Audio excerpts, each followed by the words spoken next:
That's fine. Okay.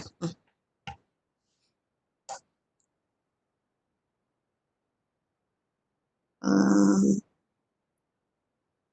okay, so I'm good to go. You're good to go. I think you just need to put the presentation view. Okay.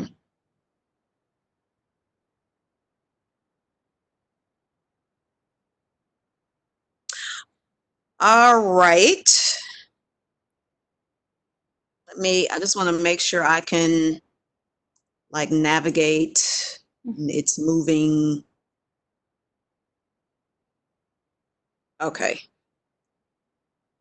All right, well, we can get started.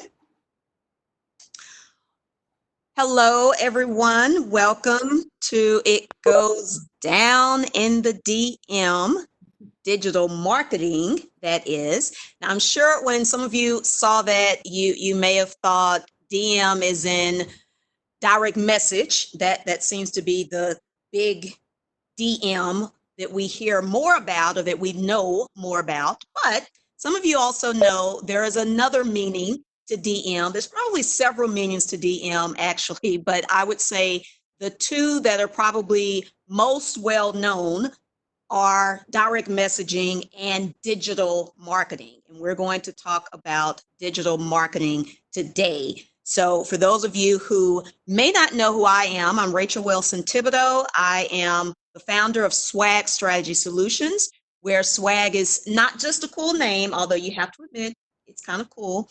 It's also an acronym that stands for Strategic Women Achieve Growth. So we work a lot with women entrepreneurs, women business owners, along with service-based businesses, other service providers, experts, and other purpose-driven leaders, and really help them define their brand message and effectively position their services for success. We also help connect the dots between creating an unforgettable brand and a solid bottom line. Because you've probably heard a lot about brands, branding, brand strategy, how important it is to have a brand, to build a brand, but you've probably heard less about how that translates into dollars and cents. How does that impact your bottom line? And it absolutely should. So Swag Strategy Solutions is also a boutique brand development and digital marketing agency. So digital marketing is something I love to talk about.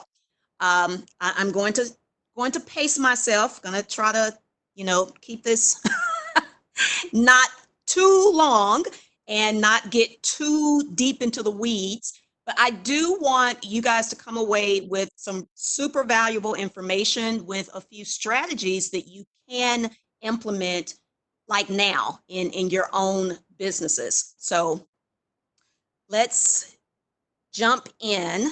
Now, of course, you may not know, or you may not know this about me. I love to dance. I love music. I can break out in song or dance kind of randomly. So given the title of this, It Goes Down in the DM, some of you may know that is actually a song. That's also a song. And it is actually was one of the most popular songs back in 2016. And it came from this guy. So if you don't know who this is, I will let you know, but I can tell you your teenage kids, nieces, nephews, some other millennials probably know this guy for sure. Now, you may know him as well, but in case you don't, this is Yo Gotti. Yeah, there's a name for you. Yo Gotti, which I suspect is not his birth given name, but let's just go with it, okay? So let's have just a brief dance break to really get into.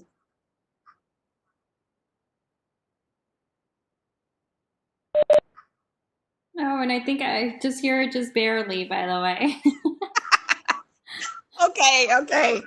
So maybe you cannot really hear well, so you probably can't really appreciate it, but go check that song out. It is an interesting song.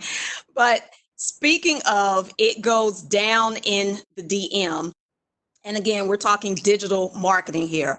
So a lot of people, when they hear digital marketing, they tend to think social media because that's what we hear about the most, right? We hear a lot about social media, and most, if not all of us, are on social media or we use social media.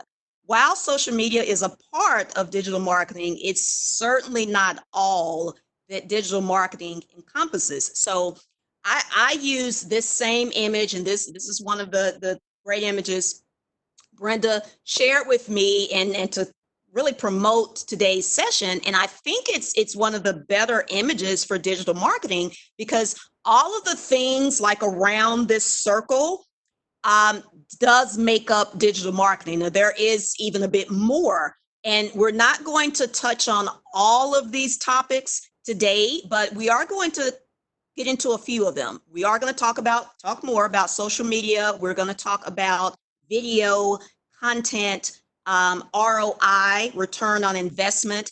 And I want to point out one thing in particular now. You see on this image, SEO, you see that at the top, and then at the bottom, you see SEM. So the difference between the two of those, more of you are probably familiar with SEO. That's search engine optimization, search engine optimization. Less of you may be aware of SEM and what that means. So that means search engine marketing, okay? Search engine marketing. The difference between the two really has more to do with organic versus paid, organic versus paid. And what that really means, SEO is all about search, and it's about ranking your search results higher or ranking higher in terms of search results. So you want to be ranked as high as possible in Google, whether it's your website, whether it's a landing page, anything you have out there online, you want it to rank high because that's how people find you. So SEO tends to focus on search efforts that are pretty much organic, meaning free. Those are things that you can do that does not involve paid advertising. SEM, on the other hand, tends to focus more on paid efforts. So using Google ads, using Facebook ads, really anything that involves paid advertising. So I wanted to point that out because I know that can be a bit confusing. And again, we don't hear as much about SEM as we hear about SEO, but know that SEM is kind of a part of SEO. It all has to do with optimizing your search results, okay? So here is an interesting stat. I'm sure you guys know that there are a lot of websites out there, but you may have not known just how many. There are roughly 2 billion websites in existence, roughly 2 billion websites. So that actually equates to about one website for every 4 people, which is really kind of interesting. Talk about having a lot of browsers open. So I wanted to point that out because websites, of course, is a big part of the digital space. And it's important to know that it is a crowded space. This is why you want your website to stand out as much as possible. Now, having said that, that doesn't mean that you spend a lot of time on your website. I see this happen a lot with small business owners, marketers, where they spend an exorbitant amount of time on their website, tweaking their website, changing their website, updating their website. You want to be careful of that because at the end of the day, you're in business, so you still need to be generating revenue, and you want your website to help you in doing that. But depending on your business, depending on your niche, your website may not be the main driver of business. The important thing is that you do have an online presence, and you want your website to be as optimized as possible. And of course, you want it to resonate with your target audience. So just keep that in mind. So let's talk a little about social media. Now, I know for some, this does not apply to everyone, but for some, social media can be overwhelming. Social media can feel like a full-time job at times. It may even drive you to drink or smoke, or maybe both, like this lady is doing. She's pretty frustrated. You don't want that, okay? You don't want to be that lady or that guy who's about to tear your hair out because of social media. So I want to help you better navigate social media. And there are a few things to help you in doing that. Now, one is to understand a term that we hear a lot that is probably pretty confusing, though, and that's algorithm. The algorithm. You may have heard that term before. You probably have heard that term before, and it's very likely that you've heard it more over the last year, roughly, possibly even the last couple of years, because we hear a lot about the algorithm. And while algorithm can refer to more than just social media, that's probably within the context that we hear it the most. What is the algorithm doing? The algorithm is changing. The algorithm has updates, or it's been updated. So what the algorithm really refers to is essentially a formula that companies use, and often online companies, tech companies, in this regard, we're talking social media in particular. So it's kind of a formula that these companies use to manage all the data that flow throughout their channels and their feeds. So there is an algorithm with Facebook, there's an algorithm for LinkedIn, there's an algorithm for Twitter, there's an algorithm for Instagram. As some of you know, and if you were on the last webinar I did, Facebook owns Instagram. So the Facebook and Instagram algorithms are pretty similar. It's important to know, though, that this all has to do with how we see content, what shows up in our news feeds. That is pretty much driven by the algorithm. And it's important to understand how that works, even though it changes a lot. I will tell you that, and some of you know that. It can be a bit frustrating keeping up with the algorithm and the changes to the algorithm. But the most important thing to realize, and there's a couple of most important things. One, a big part of the algorithm and how it impacts you is the type of content. It has to do with your interests, what you most want to see, who you most interact with, because that is who and what pretty much shows up in your news feed, and vice versa. So if you want to show up in more people's news feeds, one, you want to interact with more people. And I really want to emphasize that, because a lot of times I get people, and some of my clients, they're like, my reach is terrible, organic reach is down. It seems that no one is seeing my content.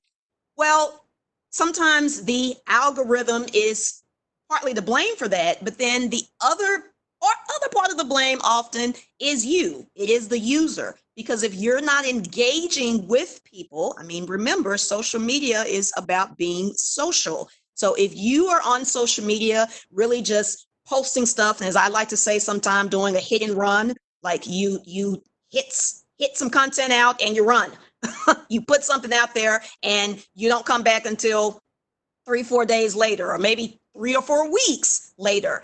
You're not interacting much with others. And so that tells the algorithm to show you less content, and but more so to show your content to less people, because you're not interacting with many people. So just keep in mind that the algorithm is definitely impacted by content, the quality of content, as well as interaction. And something else I really want to highlight, and this can also be a great content strategy and a great content tip, use questions, use content that encourages engagement. A lot of people, a lot of business owners, marketers struggle with getting people to engage with their content. What I hear often, and sometimes it's a struggle for me. It's less of a struggle for me than it used to be, say, 3 to 5 years ago, but at times still a struggle. You're wanting people to engage with your content. Well, you need to encourage them to do so. Give them more reasons to engage with your content. I'm really big on questions. I'm the queen of questions. And that's really in kind of my life in general. And that spills over into social media. Ask questions. Ask questions related to your area of expertise, related to your products and services. And sometimes it doesn't have to relate to that. Sometimes, you can have themed days, for example, like maybe on Fridays, you make it Fun Friday. And so you may be an accountant, but there's nothing wrong every now and then with you putting something out, putting some content out that doesn't necessarily have to do with accounting, but it could be something fun and that will get people to engage. Maybe you ask people, although sometimes you can still tie it in to your business or to what you do. So using that as an example, as an accountant, on Fridays, you could post something about or post a question about when your taxes are done, or once your taxes are done and you're free and clear, or once you get that great refund, where do you want to go for vacation? Or what is your dream vacation spot? That gets people to thinking. That is something that people like to think about and to talk about.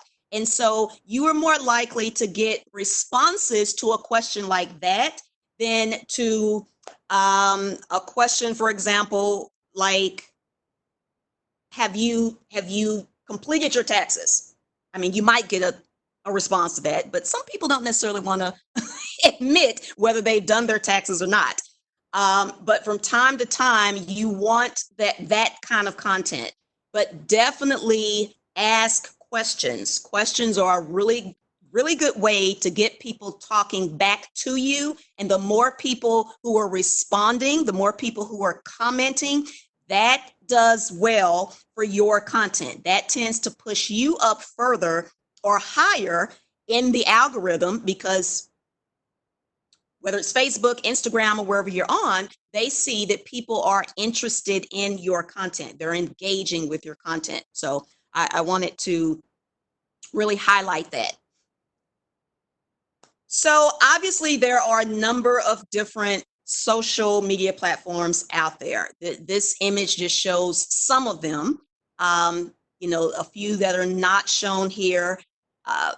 TikTok is a newer one, and I'm going to say a little more about TikTok in just a moment. Pinterest, that is another one that's not shown here. Even YouTube is not shown on this particular graphic, but all those are all social media platforms as well. And another big question that often comes up, where should I be? Which social media platforms should I be using? Which ones work best for my business or best for my brand? And here's the thing. I am not one who believes you necessarily have to be everywhere. It can be a great thing when it appears you're everywhere, but you don't actually have to be everywhere. It is more important that you are where your target market is. That's what you need to find out. You want to know where your ideal customers, your dream clients are. Where do they hang out the most? And I will tell you, for the majority of businesses, the majority of marketers, Facebook is typically a part of that strategy. I have come across people who get frustrated with Facebook. They've gotten upset with Facebook for different reasons. And I mean, there are a few reasons. There's been security concerns and other things going on, some wonky things going on with Facebook over the last few years. But this is the thing. I don't tell any of my clients to completely walk away from Facebook, to completely ignore Facebook. If you decide to do that, that's totally your decision. But just keep in mind, Facebook is still the largest social media platform out there. There are over 2 billion people on Facebook. Actually, I think it's closer to 3 billion people now. I mean, that is, what, about a third? It's more than a third, actually, of the planet, people are on Facebook. So it's really tough to completely ignore that. I would say find a way to make nice with Facebook. I like to say I kind of have a love-hate relationship with Facebook, but I make it work. All right. So it's rare that Facebook should not be a part of your social media strategy, because no matter what you do, whether you are a web designer, a graphic designer, a coach, a consultant, whether you're a plumber, your audience is probably on Facebook. Okay. Now, in addition to that, there are a number of other platforms, a few of which you really want to really focus on at once. It's very hard to focus, to give 100% to 3, 4, 5 platforms all at once. So what I recommend is picking your big three, So look at and determine which 3 social media platforms are best for your audience. And then kind of focus on them one by one, or at the most 2 at a time. Really focus on mastering those 2, 1 to 2. And that means engaging. That means learning as much as you can about those platforms. If you need help, I mean, there are certainly people that can help you. There are a number of tools and resources out there, but really try to master 1 to 2 platforms at a time. And then once those are mastered, then move on to that third. And if needed, or if you want, then go beyond that. That is the best way I found to kind of navigate social media, especially in terms of business, because these platforms are ever changing. It can be a lot to keep up with. I tell people all the time, especially if you are a solopreneur, if you're kind of a one-man show or a one-woman show, it really helps, though, if you can get assistance with your social media. There's a ton of things that you can get help with in your business. Social media is one of them, unless you are a social media expert, unless that is what, that's your area of expertise. But if not, do what you can to get some help with social media. It doesn't have to cost an arm and a leg. You can get an intern. You can get very part-time help even. But having someone to help you manage social media is a good thing. The big 3 for me, I'll share that. It's pretty much Instagram, LinkedIn, and Facebook. Instagram, LinkedIn, and Facebook. And that is the case because, I've been on LinkedIn the longest. And actually, that's something that a lot of people don't realize. So many people are on Facebook, and Facebook is really ingrained in a lot of us. But LinkedIn has actually been around longer than Facebook. Facebook is, I just saw a post about this actually earlier this week. Facebook is now 16. Facebook has been around for 16 years, but LinkedIn was actually founded in 2002, making it 18, believe it or not. So I've been on LinkedIn the longest. Now, I wasn't on LinkedIn in the very beginning, but I've been on LinkedIn since 2007. I've been on Facebook since 2009.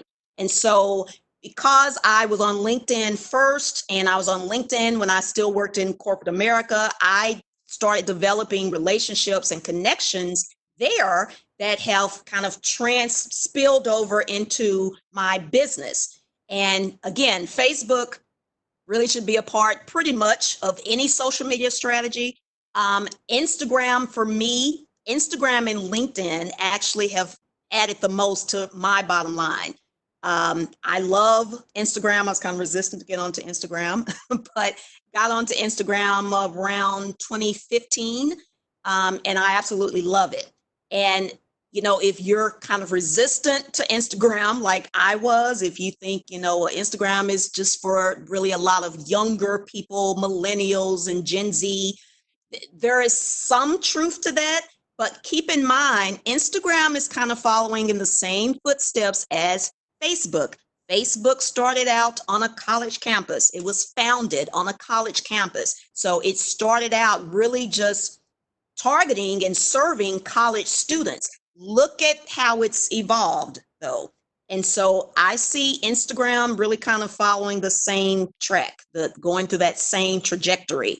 But you want to look at your audience, at your customers, your readers, your donors, whatever makes up your audience, and really find out where they hang out, how they interact, the platforms that they prefer, and that is where you want to be. Now, certainly if you have been in business a little while and you've had some time to kind of study this, evaluate, research, and really get a good feel for where your people are, and maybe even you've already gotten some results. Maybe you've gotten sales, you generated leads from certain platforms. Well, you want to maximize that. Once you know that, once you have that information, you want to double down on that. You don't want to look at LinkedIn and say, oh yeah, I generated several leads on LinkedIn last week, and then you don't do anything on LinkedIn for the next 60 days or the next quarter.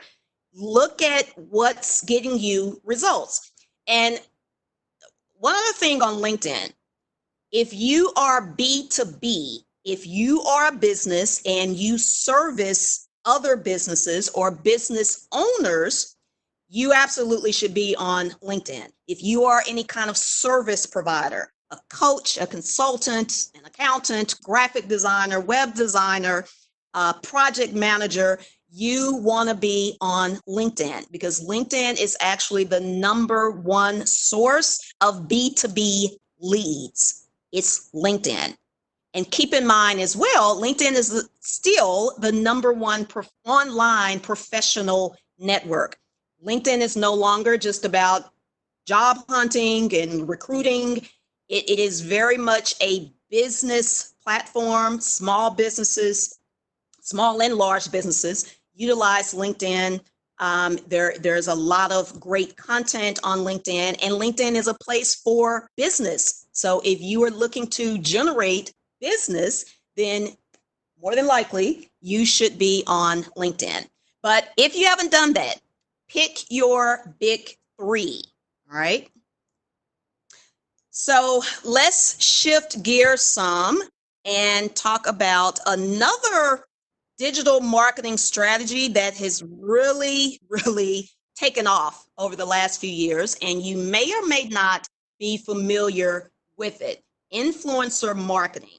And influencer marketing is a real thing. Now, I'm saying that kind of tongue in cheek, because for a while, I didn't really think it was a real thing. I was one of those people, I can admit, I was really suspect, or I thought it was kind of suspect. And I just saw influencers, I'm doing air quotes if you cannot see me. I saw influencers as, these, either a celebrity who I could or could not trust, depending on who the celebrity is or was, or it was someone making videos in their bedroom and doing all kinds of crazy stuff and calling themselves an influencer, or someone who was making videos in their bedroom doing crazy stuff without a job. There's that too. So I didn't completely take it seriously, but here's the thing: influencer marketing is very much a real thing. It has become a serious thing, and it is something that can really be powerful. And it's considered more of a digital marketing strategy because it is primarily online. And I may have not mentioned that in the very beginning. Digital marketing is really about the online space. And that's why it's not just about social media. It really involves any strategies, resources, tools that can be used for marketing online in the digital space. And so influencer marketing also is still primarily an online strategy. And influencer marketing can really be leveraged in two ways, either as an influencer or you can partner with an influencer. So a bit more about that. Let's say you have an event plan. Let's say you're an event planner and you are looking to get the word out about your business. Let's say that you focus mostly on weddings. You plan and coordinate weddings. And so you want to build your brand. You want to get more people's eyeballs on your content and on your business and what you do. And so you start looking at influencers in that area, in that industry, because there are influencers in a number of different industries. And let's say you come across an influencer on Instagram who has a large following. It seems to be an engaged following, and you reach out to that person. And let's say that person is a blogger who is a lifestyle blogger. And so blogs a lot about life events, major life events. And you've noticed that one of those happens to be weddings. This blogger talks about weddings. That would be an example of the blogger being the influencer.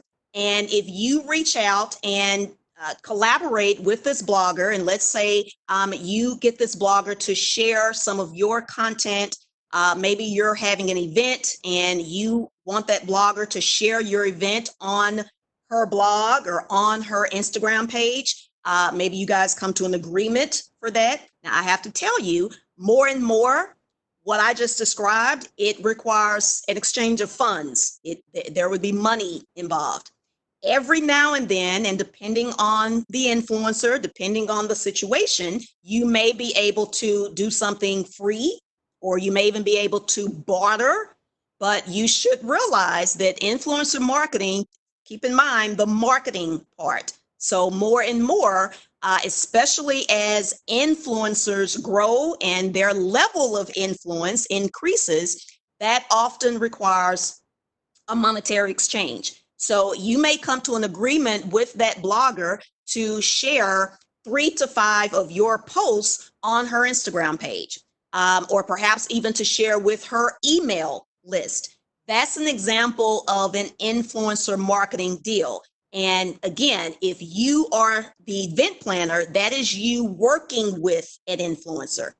The other side of that, though, let's say, using the same example, Mr. or Miss Event Planner, you decide that you want to be the influencer. And so you grow your following, you are putting out great content, your following grows over time. And let's say you have 10 to 15,000 followers. You could position yourself actually as an influencer, because to be an influencer, number one, you need to have influence. And it doesn't require a huge following. That's kind of a myth. That's why influencer marketing has really evolved, and it's become more for quote unquote micro influencers just as much as it is for major influencers. And influencers like celebrities, you absolutely no longer have to be a celebrity. So you don't have to have 50,000 followers. Even the number that I said, 10 to 15,000, I have seen influencers and influencers who are being paid with as little as 5,000 followers, because it's more about, I'm not going to say the numbers don't matter at all, but it is more about the quality of your following. It's more about the engagement. And the reason this is growing like gangbusters is companies and brands are realizing more and more that they can get more bang for their buck by partnering with an influencer, and possibly a micro influencer, than Kim Kardashian. Now, it's not to say that Kim Kardashian or any of the other Kardashians, Jenners, the Taylor Swifts, the Beyoncés, the whoever of the world don't get paid very handsomely. They do. However, you take Pepsi, for example. Pepsi knows if they do a deal with Kim Kardashian, it's going to be six figures. And I'm talking mid to high six figures. It may even be seven figures. Okay. Now that, believe it or not, and I know you guys are thinking, oh my gosh, and that could be for a post, frankly. That could be for one post on her Instagram page. That could be for a 60-second or 90-second video. Yes, six figures, possibly seven figures.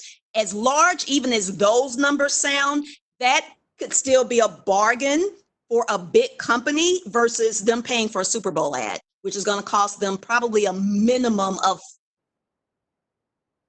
10 million.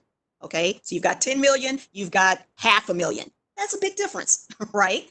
But the other side of that is that same company may look at you or me with a following of 10,000, who's not a big major celebrity, but who has a really engaged audience. Maybe you have a community, an online community of single moms. Maybe you have a great online community of first-time authors. Maybe you have a great community of breast cancer survivors. There are so many different groups that brands want to get the attention of. So depending on who your audience is, and may I also add, the more specific you are and the more niched you are, the better. You may have heard that before. And I know sometimes that seems contradictory because you're thinking, well, I want to reach everybody, or I want to help everybody. No, you don't. You really want to niche down further because one, that makes it easier to market and to connect with that group just in general. And two, if you are looking to collaborate with larger brands and do influencer type of deals, they tend to want a more niched audience. So whoever that is, whatever that looks like for you, you can position yourself as an influencer and leverage influencer marketing in that way. But it is, again, very much a real thing, okay? So here's an example of kind of a micro influencer, if you will. You may or may not know who this lady is. This lady is Terry Turner. She is a best-selling author. She is known for Whole30. She's a food blogger, an editor, and she started out essentially, I mean, she has marketing in her background and what have you, but pretty much built her following from blogging and from kind of bringing people along her journey of doing Whole30. Now, if you're not familiar with Whole30, I would recommend Google it. I will say Whole30 is similar to some of these other diets, if you will, but it's not necessarily a diet. I mean, I suppose it could be a way of life in terms of eating. It has to do with giving up certain things for 30 days, things like sugar, alcohol, the fun stuff. Yeah. Giving up things like that for 30 days. And so Terry Turner decided to do this whole 30 thing, and she kind of chronicled it. And that's what's happening more and more. I mean, a lot of, quote unquote, everyday people, ordinary people. I'm really doing the air quotes because often some of us see ourselves as everyday, ordinary people, and we're really not. I mean, that's just what I believe. I believe many of us have brilliance inside of us. It's just a matter of, getting it out.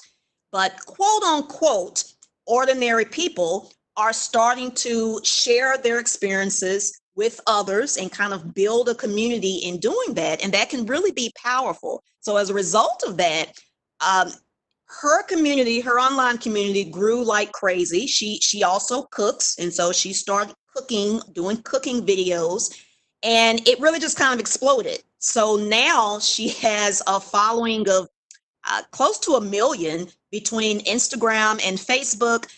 She has this best-selling cookbook, No Crumbs Left, and a ton of brands or a ton of brand deals. And she's at the point now where these brands come to her. She's not necessarily even having to pitch herself. They're coming to her because of her following and because they know that her audience is very engaged. They know that her audience are pretty much foodies. And so there's definitely a market there. But this is an example of someone who, is not a mega celebrity, didn't start out as a mega celebrity, still not a mega celebrity, but kind of still a celebrity in her own right. And it all really came from digital marketing strategies. It came from content, sharing content, relevant content, knowing her audience. She's also a mom. She talks about that a lot. So there's a lot of moms in her audience. But she essentially has turned this into a very successful business. And she was also on my podcast, shameless plug. I also have a podcast called Project Get Out Your Own Way. So Terry was one of my podcast guests. But I wanted to share that with you and give you a more tangible idea or example of what an influencer looks like.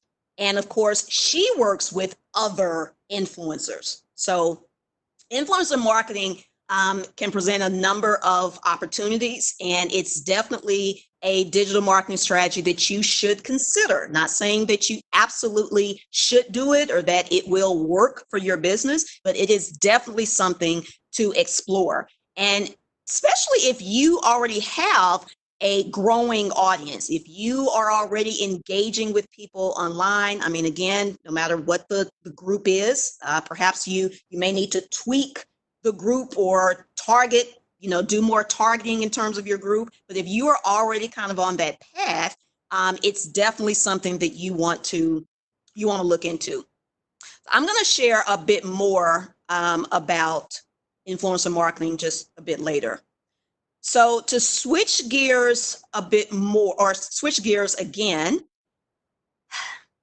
another key digital marketing strategy that has really exploded, and I would say this is something that has been growing probably for the last decade, but has taken off even more over the last 3-4 years or so, and that's digital products.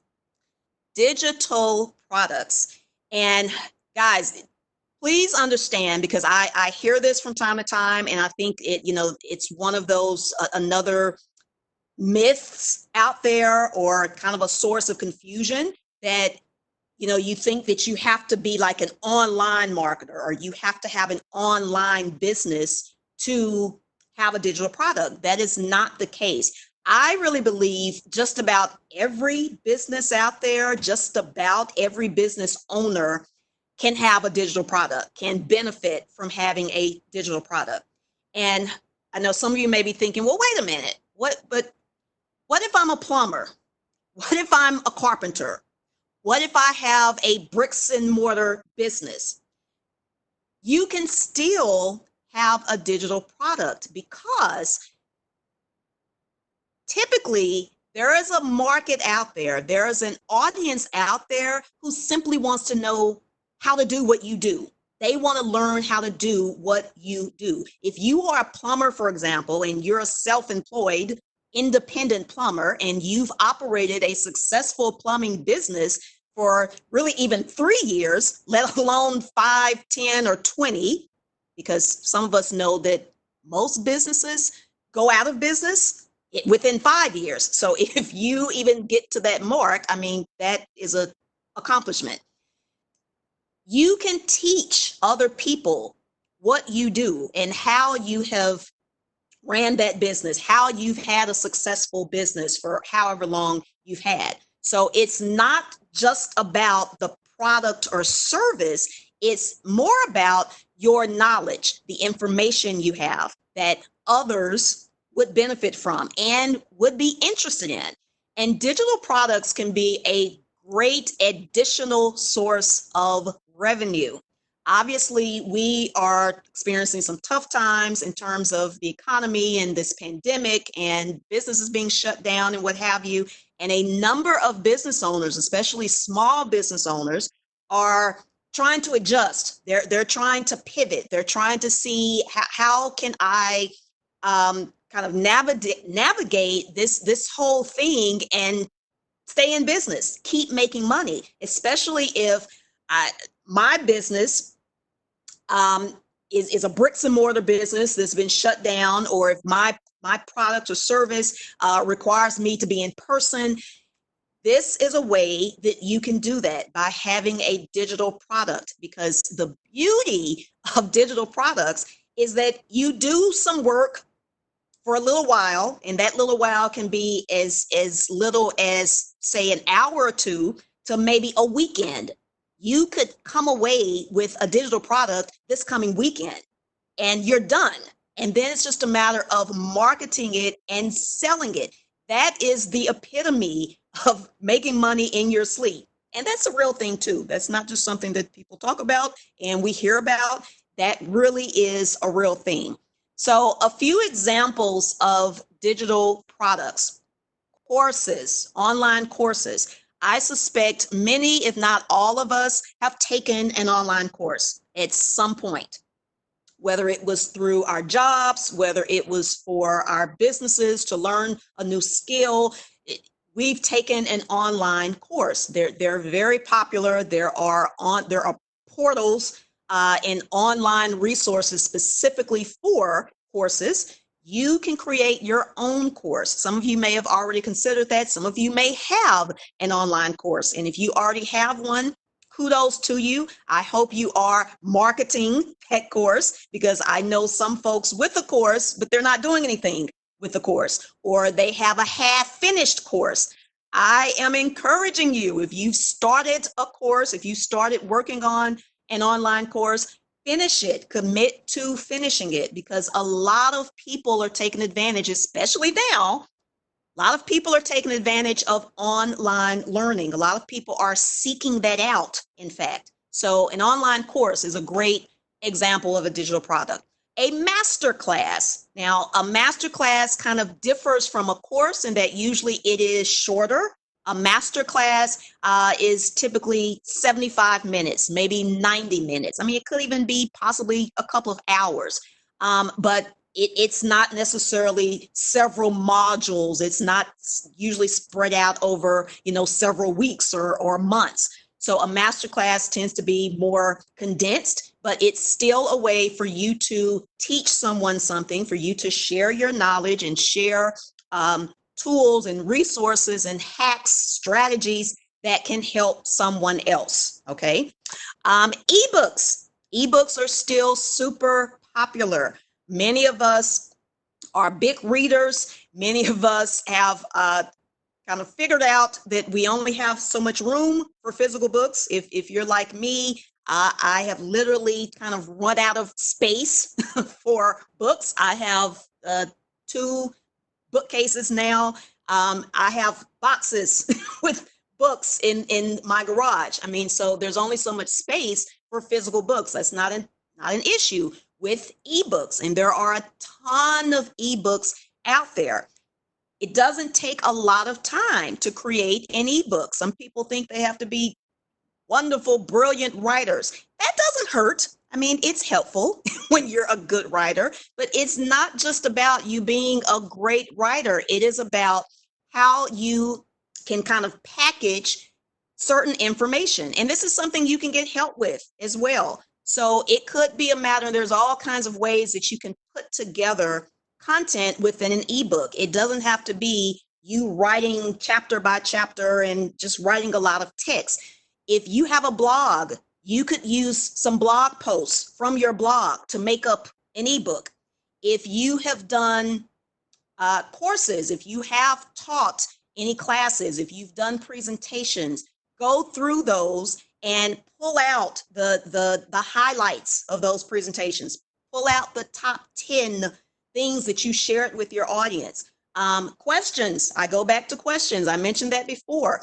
Think about, or it's probably even better if you put pen to paper and brainstorm on the top 20, the top 30 questions that your target market gives you. What questions do you most get? You can turn that into an ebook. Answer those questions. And so there's different ways that you can put together content within an ebook. And the other great thing about an ebook is that usually ebooks are not expected to be very long either. I mean, there are ebooks on Kindle that are 25 pages, 30 pages. They're like these little mini ebooks.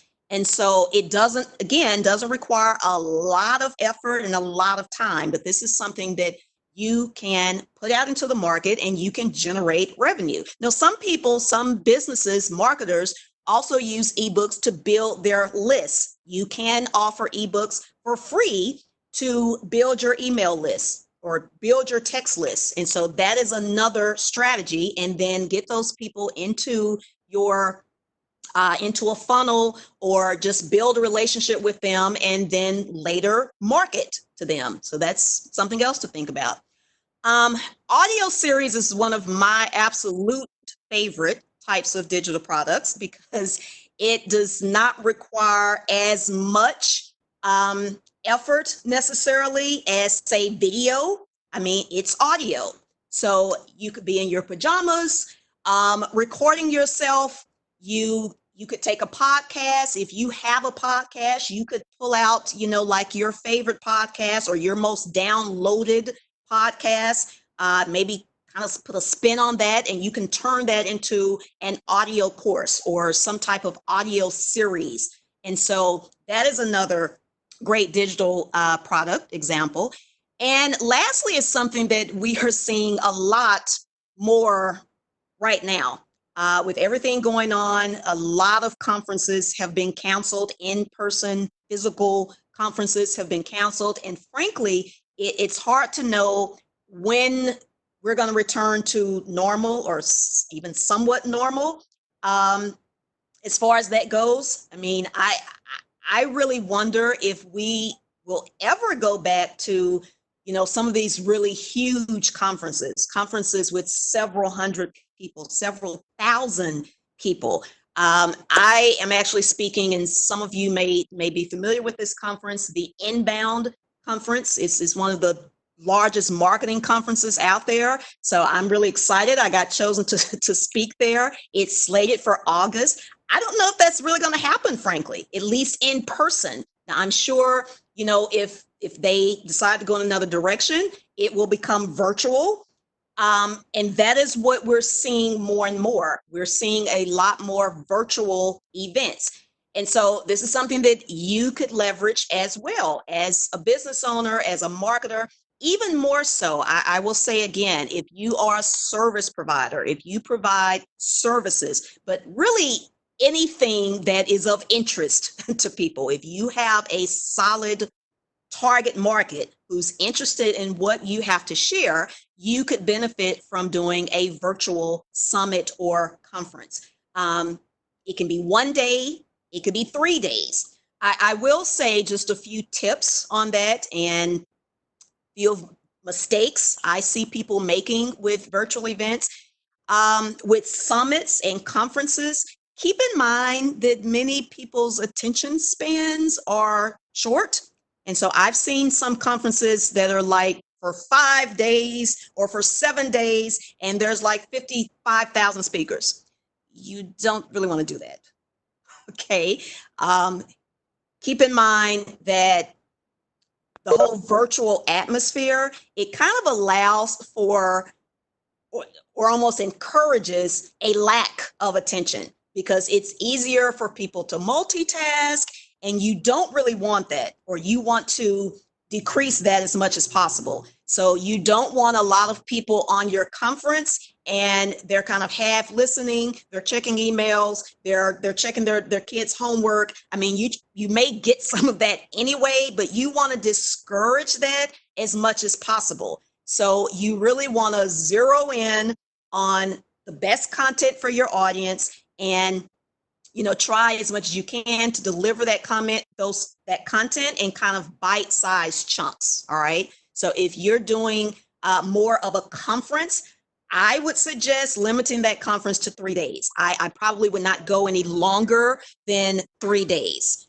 maybe 4, but that would pretty much be it. And then in terms of speakers, if you're going to utilize several speakers, you want to look at again over the how long of a duration is it going to be? If you decide, okay, I'm going to do this event for 2 days, don't try to jam like 25 speakers into 2 days. That's really a lot. All right. So you want to look at the duration of your event and then kind of, plan from there. But virtual events can be powerful. They're, I'm not going to say easy, but tend to be easier, certainly, than most in-person events or physical events. Not to mention the expense tends to be a lot less, and sometimes there's essentially no expense. As long as you have internet access, and especially if you're not doing paid advertising, you really have limited expense with a virtual event. But if, of course, you want to do more marketing and you want to, throw some money behind it, then yeah, you certainly want to keep that in mind. But it can be a great way to, again, build your list, or you may decide to charge. I mean, I will say I see a lot of free virtual summits. Doesn't say that you have to do yours free. There are also people who do charge. You just have to demonstrate the value that you're providing to your audience. So those are 5 examples of digital products. There are others, but these I would say are probably the most popular and the ones that are really growing and are doing well even right now. I mean, even in the midst of kind of a crisis, if you will, all of these products are doing well. So definitely keep this in mind. Explore this as a digital marketing strategy for your business, because again, this can certainly generate or be another revenue generator. So guys, as we wrap up, I want to share just some other stats with you, some key stats surrounding digital marketing and different digital marketing strategies. So the first is about video, and I will say I am big on video. I think if you are not incorporating video into your overall marketing strategy, certainly your digital marketing strategy, you are missing out big time, and you're going to continue to miss out. And so according to a Cisco study by 2022, which obviously is right around the corner, 82% of all online content will be video. All right. And that's really kind of funny because I remember a similar stat. I remember seeing a similar stat like in 2017, 2018, that even by 2020, which of course we are in, 60 to 70% of online content would be video. Now, I'm not positive if we've reached that point, but it's certainly possible. Video continues to grow. It has shown itself to be kind of the number one piece of content or consumable content. So again, if you're not using video, you're missing out. The next stat has to do with search. All right. So I think this is really interesting. 50% of search queries are 4 words or longer. So what that is saying, and hopefully this will help you in terms of identifying the best keywords for your business, your website, your products, your services. A lot of people use keywords, and this is something that, I mean, it's been tough for me too. A lot of times our keywords are too broad. We are thinking, of just the quickest thing or the first thing that comes to mind that someone would search for as it relates to our brand or to our products and services. But more and more, people are getting a bit more detailed. They're getting a bit more specific in terms of their search. So someone may not just use, let's say, small businesses as a keyword. They may put in how to start a small business, top small businesses in Houston. I mean, you really need to think through these things and think about what really matters to your audience as it relates to your brand.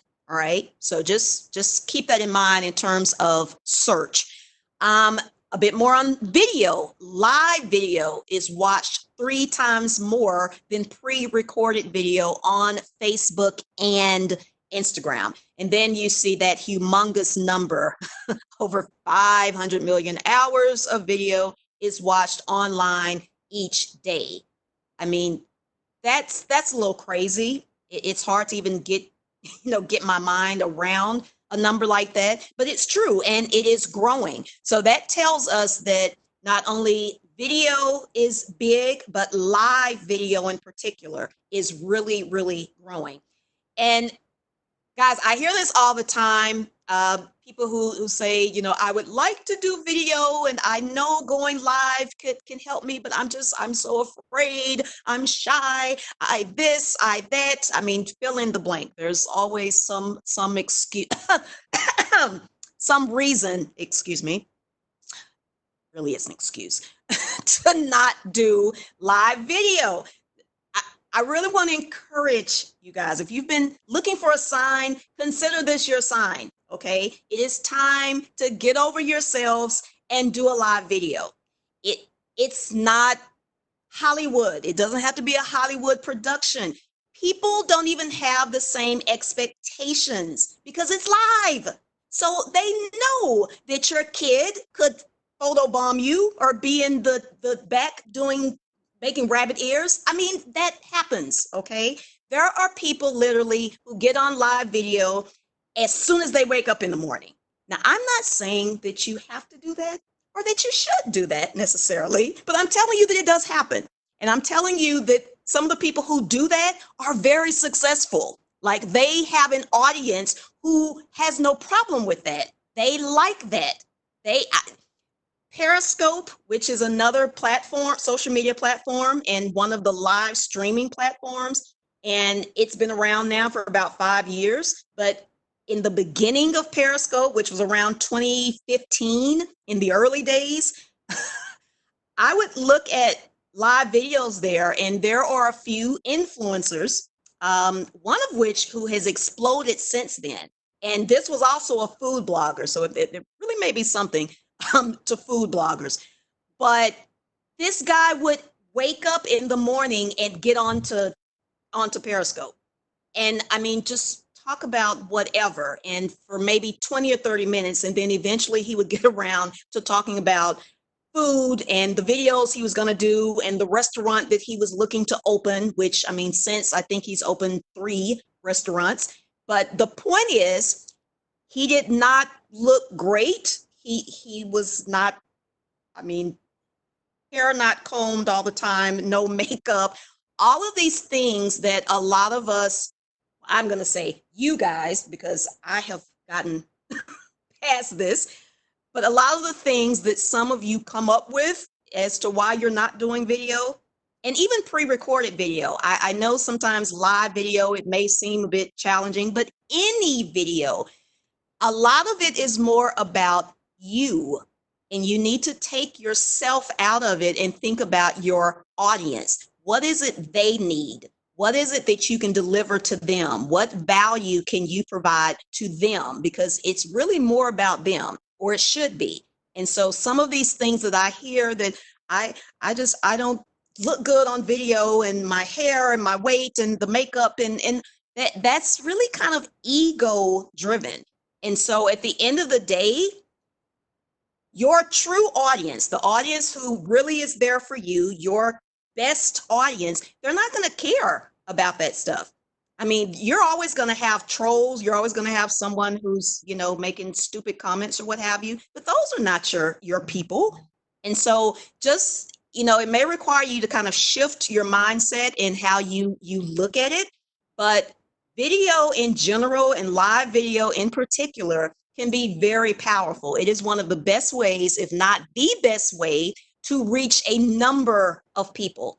And it is always beneficial when you can talk to a group of people, and sometimes that group can be hundreds, thousands, or more people, as opposed to just one. So again, if you've been looking for a sign, this is a sign.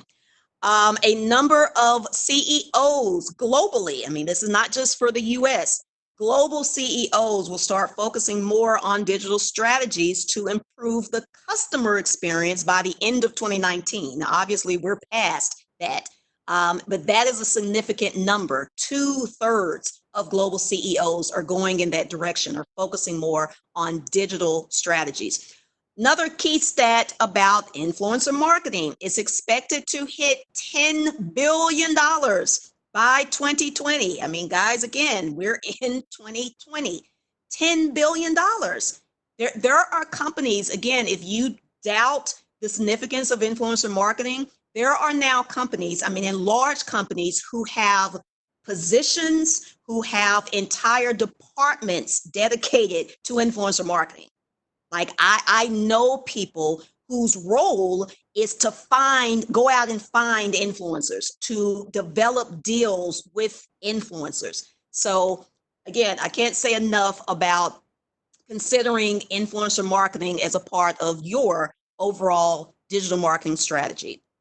Almost 60% of people have bought a new product in the past 6 months because of an influencer's recommendation. Again, that speaks to the power of being a true influencer. So again, if you have an engaged audience, if you have people who trust you, know, like, and trust you, you have some power there.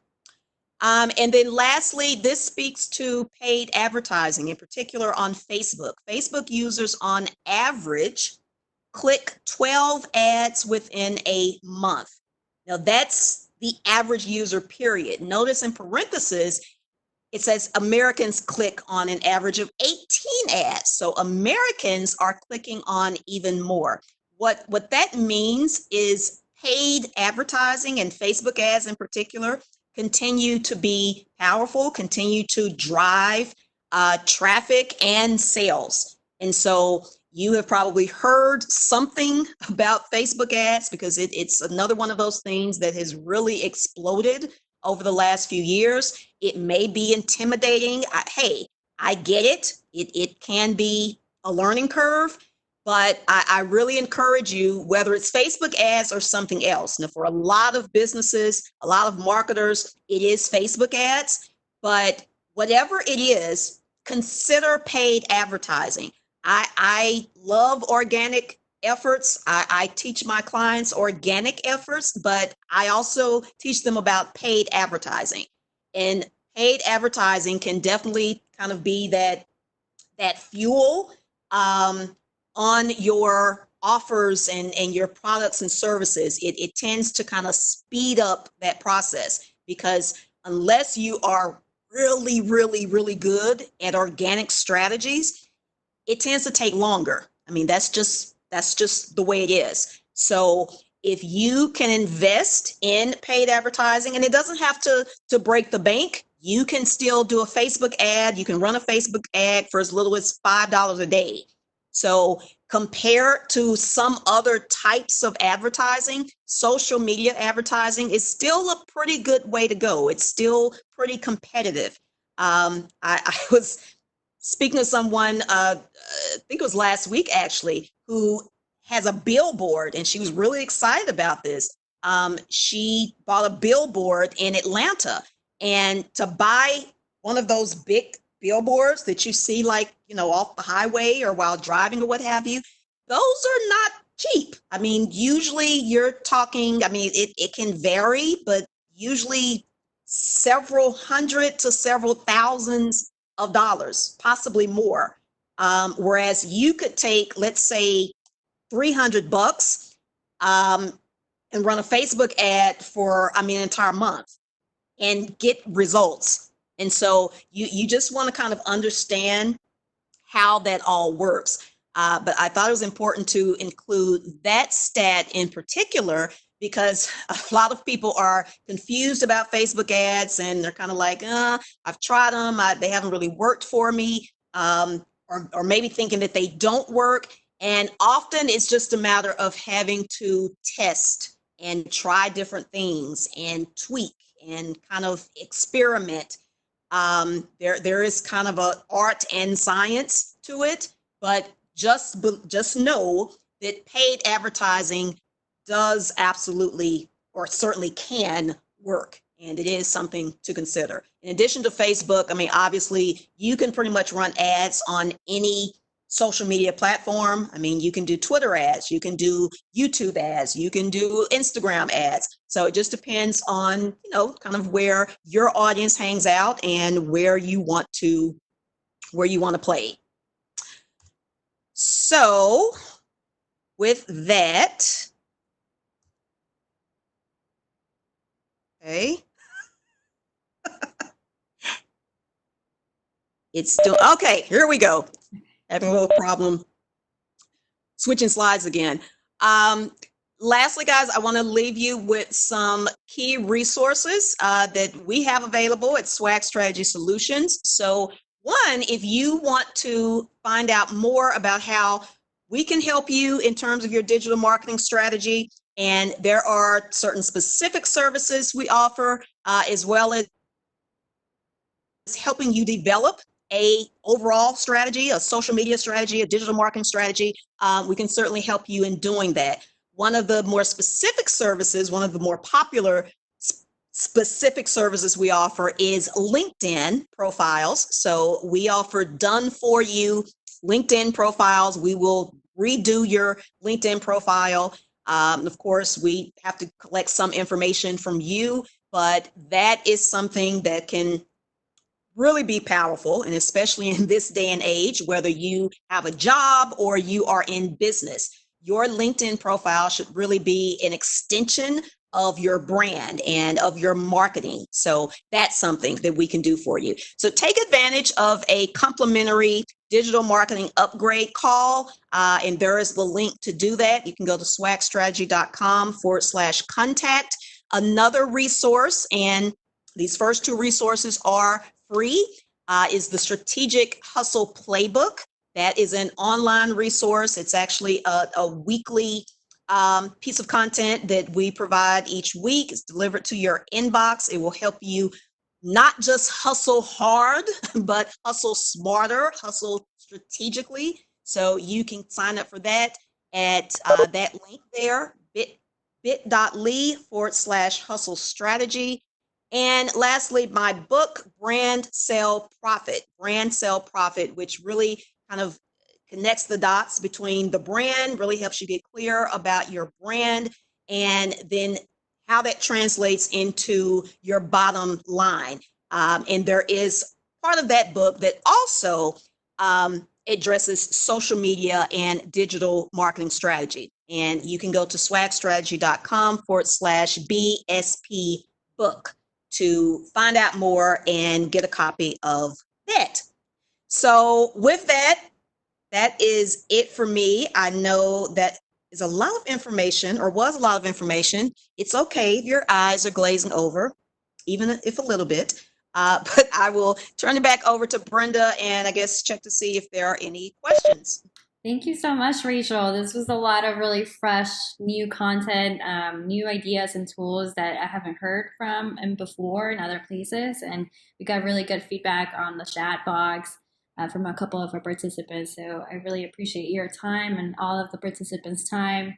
If you have a particular question we can address right now, please put yourself on mute, or you can write it on the chat box and I'll be more than happy to say it out loud.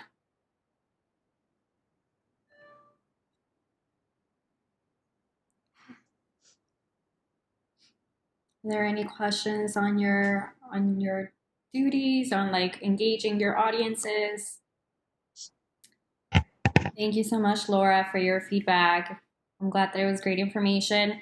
For those of you who were probably got a notification that this happened later in time, I don't know what's happening with WebEx and their notifications. So this is recorded, which is great. We'll be able to share the slides and the recording link right after this webinar. So you won't miss, the beginning of this presentation.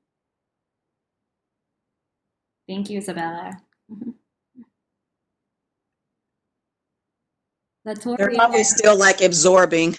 Yeah, no, there's a lot of good feedback. I'm actually going to sign up at the Hustle Playbook just to check it out and see how we can engage our audiences that way as well. So thank you for those tools, Rachel. Um, Sure.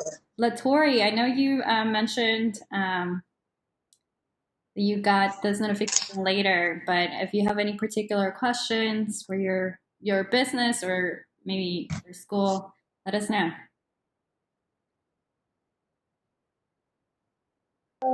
I'm sorry, I have a crying baby. Oh, But yeah, I actually missed the webinar. Unfortunately, it saved on my phone for 5 p.m. So I hopped on at 5 exactly, like 5 sharp. So I don't have a question just off the top of my head, but I want to take this opportunity to ask something since y'all are offering. sure. Um, but I am launching a health and wellness company. Um, and me and my business partner, we are both very new to social media marketing. Um, I'll turn my camera on so you guys can We can hear see. you. Yeah. Oh, okay. We see you. So Um, we have no clue what we're doing. We're on Facebook. We have not gone on Instagram or any other platforms.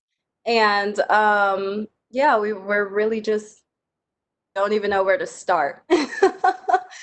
So any advice on where to start and what we should focus on in the beginning stages would be helpful. Sure. And first of all, kudos to you and your partner. Congrats for launching your Thank business. you.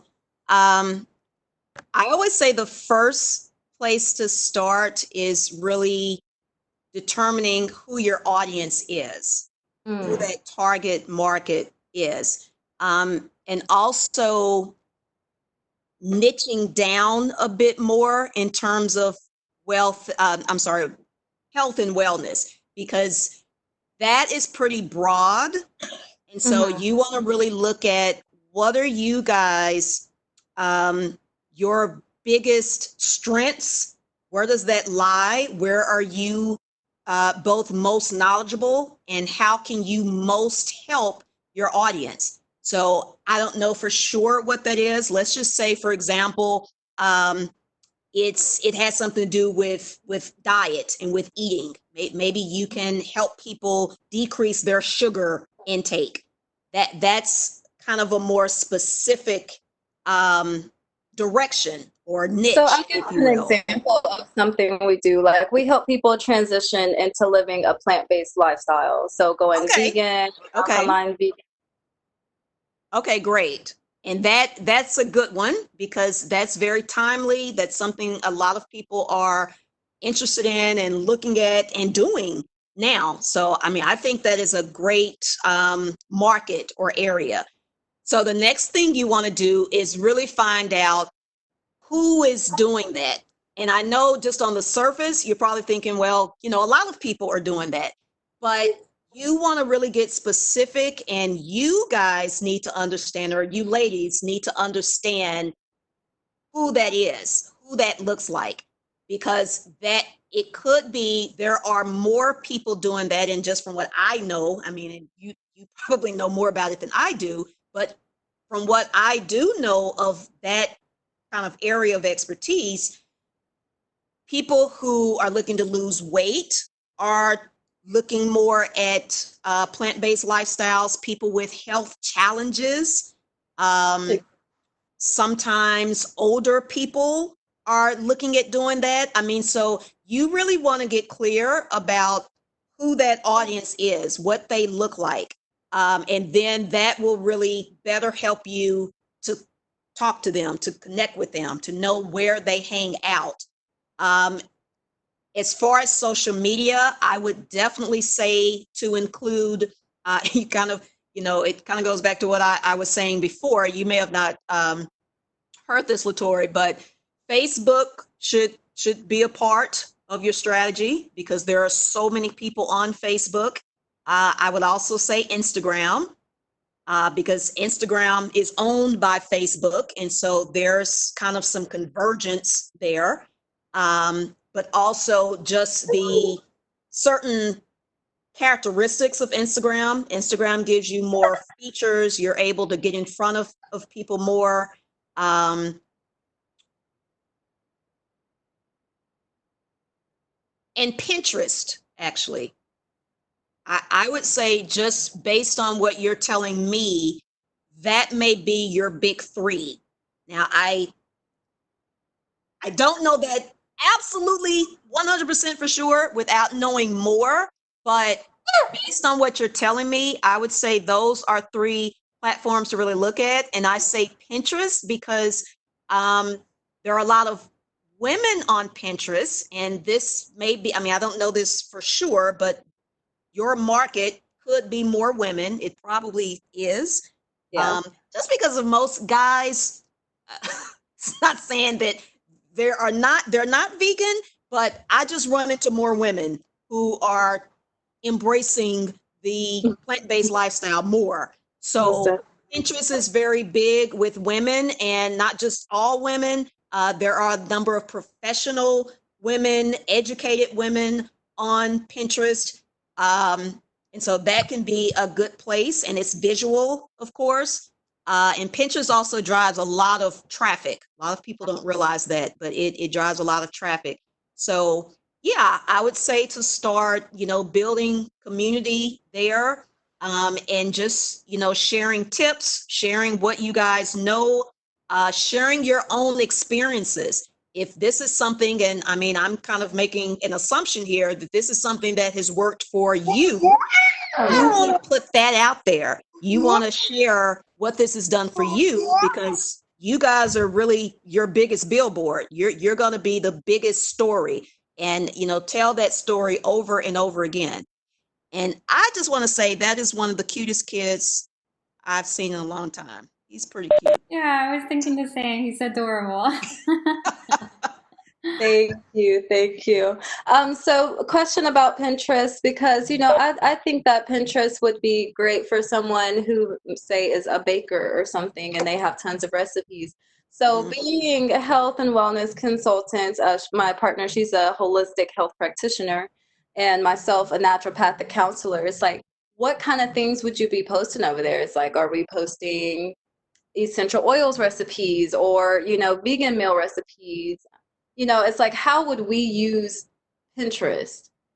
Oh yeah, I mean, and those two examples you just used, you can do that. It's just a matter of transferring certain content into a graphic, and just about anything can be transferred into a graphic. So yes, I would say recipes. I would say tips. I mean, as a counselor, you could put, top 5 tips for using naturopathic methods. I mean, there's different ways you can do it. Also video. I was talking about video earlier. So it could be you simply talking, doing a video. You could use some of these tools out there that create animated videos. Sometimes even GIFs. I mean, you can find a fun GIF that speaks to what you guys are talking about and tie that into your content. Okay, that makes sense. Thank you so much. Sure. Perfect. Well, thank you so much. We'll be sharing, like I said, the recording link, the slides, and then if you want to definitely connect with Rachel and be more specific, more strategizing with her for your business, we will definitely copy her on the email chain, and you're more than welcome to connect directly. All right, and that concludes our webinar for today. Thank you so much again for being with us. Truly appreciate you. And thank you. Thanks, everyone. Bye. ciao. Thank you.